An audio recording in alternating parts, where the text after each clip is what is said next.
Hola, te damos la bienvenida a esta exploración sonora. Hoy nos metemos de lleno en el mundo del audio. Vamos a desgranar conceptos clave y, bueno, a derribar algunos mitos, y lo hacemos con ayuda de The Audio Expert, de Ethan Wiener. Un librazo, sí señor. Sí, tenemos entre manos un material denso, ¿eh?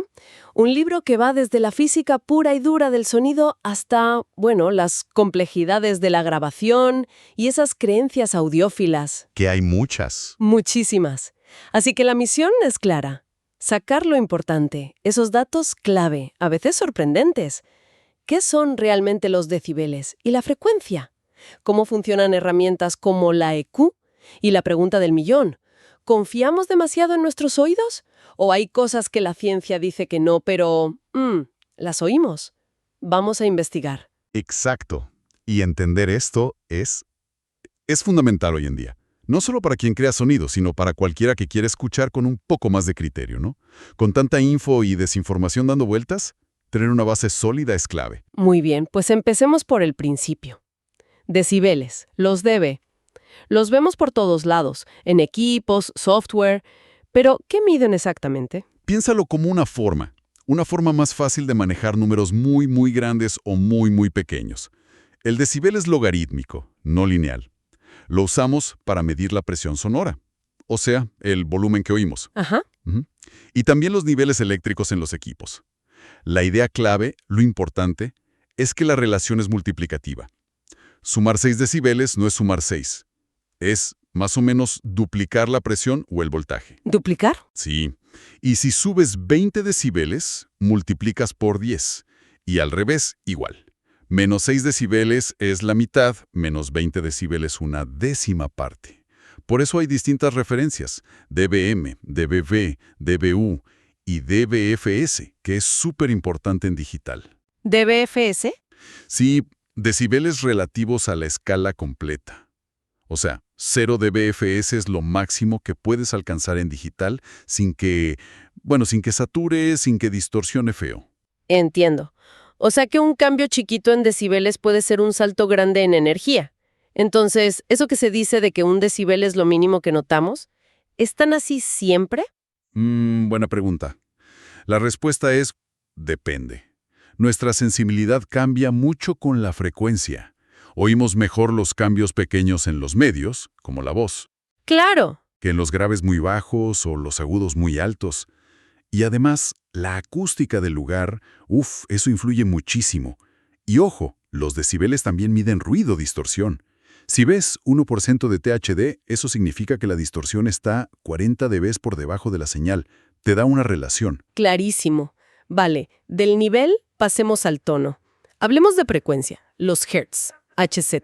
¿Cómo se conecta esto con la música? Hertz es simplemente ciclos por segundo. ¿Cuántas veces vibra la onda en un segundo? Y como el volumen, nuestra percepción del tono también es logarítmica. La clave aquí es la octava. La octava musical. Exacto. Subir una octava es duplicar la frecuencia. Bajarla, dividirla por 2. El ejemplo típico: el La central del piano, 440 Hz. El La siguiente, 880 Hz. El de abajo, 220 Hz. Ajá, siempre el doble o la mitad. Eso es. Y para afinar muy fino, se usan los cents. Un semitono son 100 cents. Y aquí viene algo, casi mágico: el teorema de Fourier. Básicamente dice que cualquier sonido, por complejo que sea, se puede descomponer en ondas sinusoidales puras. Cualquiera. Cualquiera. Una onda sinusoidal es lo más básico, una sola frecuencia. Otras ondas, como las cuadradas, triangulares, diente de sierra, tienen una fundamental, el tono que oyes, y armónicos. Armónicos. Múltiplos enteros de la fundamental, por 2, por 3, por 4. Y ojo, que a veces se habla de subarmónicos, pero físicamente no existen como tal en la fuente. Son otra cosa. Sonidos como campanas o platillos son más complejos. Sus armónicos no son múltiplos exactos, pero igual se analizan con Fourier. Qué potente eso. Que todo se reduzca a senoidales. Fascinante. Ahora, si podemos analizarlo así, también podemos querer cambiarlo. Hablemos de filtros. Claro, los filtros son el pan nuestro de cada día en audio. Los básicos son fáciles: paso alto, deja pasar lo agudo, corta lo grave. Ok. Paso bajo, al revés. Paso banda, deja pasar solo un rango. Rechaza banda, quita un rango chiquito. Y luego está el paso todo, que no cambia niveles, pero sí la fase. Interesante. ¿Y cómo se definen? Por su frecuencia de corte, el punto donde atenúan 3 decibeles, y la pendiente, qué tan rápido cortan. Se miden dBs por octava. 12 dB por octava es más suave que 24, por ejemplo. ¿Y cómo entra esto en la ecualización, la EQ que usamos todo el tiempo? Pues la mayoría de EQs usan estos filtros.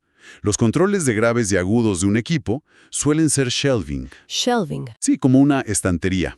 Suben o bajan todo desde una frecuencia hacia arriba, agudos, o hacia abajo, graves. Y luego están los picking o de campana, bell. Esos son los que afectan un rango alrededor de una frecuencia central. Ah, como en los ecualizadores gráficos o paramétricos. Exacto. Esos te permiten ser mucho más preciso, para quitar una resonancia fea o destacar algo en la mezcla. Ecualizar es aplicar filtros con intención. Entendido.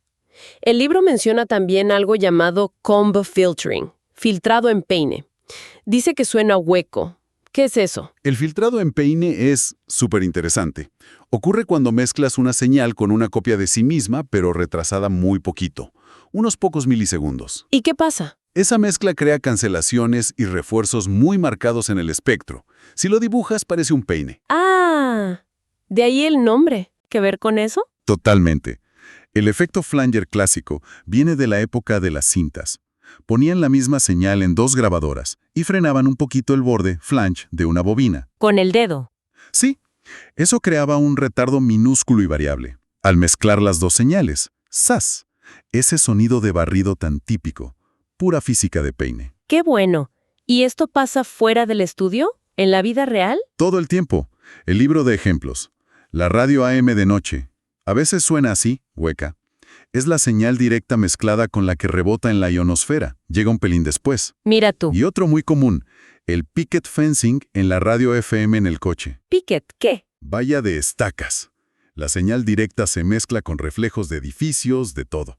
Al moverte, los retardos cambian y la señal sube y baja rápido. Filtrado en peine en acción. Incluso en una habitación. El sonido directo del altavoz se mezcla con los rebotes en paredes, techo, suelo, creando un patrón de peine complejo que cambia si mueves la cabeza un poquito. Eso de la sala es súper importante, volveremos a eso. Ahora hablemos de algo con mala fama, la distorsión.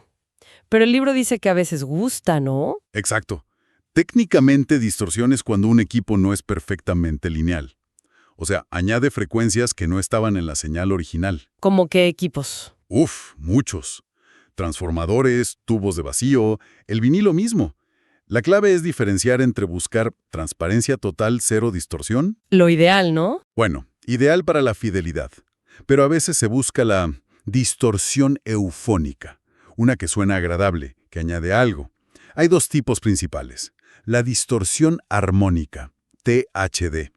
Añade múltiplos enteros de las frecuencias originales. Los armónicos de antes. Esos mismos. Como están relacionados musicalmente, a niveles bajos puede dar grosor, calidez, el sonido vintage. Pero luego está la distorsión por intermodulación, IMD o IMD. Esa es más problemática. ¿Por qué? Porque cuando hay varias notas a la vez, casi siempre, la IMD crea frecuencias nuevas que son sumas y restas de las originales. Y estas frecuencias muchas veces no suenan bien, son disonantes, ásperas, se notan más incluso a niveles bajos. O sea, la armónica puede ser amiga, pero la de intermodulación. Suele ser la enemiga de la fidelidad. Sí, y casi siempre van juntas, aunque en distinta proporción. Por eso, un poco de THD puede ser ok, pero la IMD hay que mantenerla baja si buscas limpieza. Muy claro. Cambiemos de tema radicalmente. Salimos del audio puro. Entramos al control. MIDI. Suena a los 80, pero sigue ahí, firme. ¿Cuál es el truco? MIDI, la interfaz digital de instrumentos musicales, sigue vigente porque no manda audio, manda instrucciones. Instrucciones. Sí, como una partitura digital súper detallada. Toca esta nota con esta fuerza, suéltala, mueve esta rueda, cambia el volumen, pisa el pedal. Ah, o sea, no es el sonido en sí. Exacto, es la información de cómo tocar. La ventaja es enorme. Grabas una secuencia MIDI y luego pruebas cómo suena con 1000 instrumentos virtuales distintos sin volver a tocar nada. Y los archivos MIDI son pequeñísimos comparados con el audio, ideales para componer, experimentar. ¿Y cómo funciona? Lo básico. Originalmente tenía conectores DIN de 5 pines. Hoy va mucho por USB. Se organiza en 16 canales por puerto. Puedes mandar la batería al canal 10, el bajo al 2, el piano al 1. Entiendo. Los mensajes clave. Note on, con velocidad, la intensidad. Note off. Y los controladores continuos, CC, para modular cosas en tiempo real. La rueda de modulación, CC 01, volumen CC 07, paneo CC 010, sustain CC 64, hay muchos. También maneja el tiempo, con resolución PPQ, pulsos por negra. Y eso lleva a la cuantización. Corregir el ritmo, ¿no? Sí, alinear las notas a la rejilla. Útil, pero si te pasas, suena a robot. Por eso hay funciones para humanizar, añadir pequeñas variaciones. Qué loco que algo tan viejo siga siendo tan útil. Volvamos al audio y al debate eterno. ¿Digital o analógico? El libro parece tenerlo claro. Sí, el libro es bastante pragmático. Argumenta fuerte que si buscas fidelidad, o sea, copiar el sonido original lo mejor posible, la tecnología digital moderna gana. ¿Por qué? Menos ruido de fondo, mucho más rango dinámico, mucha menos distorsión, THD e IMD, respuesta de frecuencia más plana y amplia, sin los problemas de la cinta. ¿Qué problemas tiene la cinta? Bueno, el hiss, el siseo del propio material, la distorsión cuando grabas fuerte, la saturación, que a veces se busca, pero es distorsión. Limitaciones en agudos, que obligaban a usar preénfasis con sus líos, y el print-through, Print through. que la señal de una vuelta de cinta se copia un poquito en la de al lado al guardarla. Crea como un eco fantasma. El digital bien hecho evita todo eso. Para entenderlo rápido, el digital muestrea, sampling. Mide el voltaje miles de veces por segundo, 44.1 kHz, 48 kHz, 96 kHz. La famosa frecuencia de muestreo. Esa. Y ahí entra Nyquist. Tienes que muestrar al doble de la frecuencia más alta que quieras grabar bien. Por eso el CD es 44.1 kHz, ¿no? Para llegar a unos 22 kHz, justo por encima de lo que oímos. Exactamente. Para cubrir bien los 20 kHz teóricos del oído humano. Luego, cada foto numérica se almacena. Es la cuantización. El valor medido se redondea al número más cercano según los bits, 16 bits, 24 bits. Más bits, más precisión, menos ruido de redondeo. Más rango dinámico también, ¿no? Claro. Y para escucharlo, el convertidor DA reconstruye la onda. Hoy se usa mucho el oversampling interno para simplificar los filtros que se necesitan. Vale, mucho más claro. El libro insiste mucho en medir, en la objetividad. ¿Cuáles son los parámetros clave que, según Weiner, definen la calidad de un equipo? Se centra en 4. Medibles para equipos de nivel de línea previos, EQs, conversores. 1. Ruido. ¿Cuán silencioso es? 2. Distorsión. ¿Cuánta THD e IMD añade? 3. Respuesta de frecuencia. Si es plana, si reproduce todo igual. Y 4. Errores temporales. Fase entre canales. El famoso jitter. Jitter. Pequeñas variaciones en el reloj digital. La tesis es, si estos 4 parámetros están por debajo de lo que podemos oír, el equipo es transparente, Transparente. que no cambia audiblemente la señal. No le añade ni le quita nada perceptible. Pero entonces, ¿qué pasa con eso de sonido cálido, musical, escenario sonoro amplio? El libro es bastante crítico con usar eso para describir la electrónica.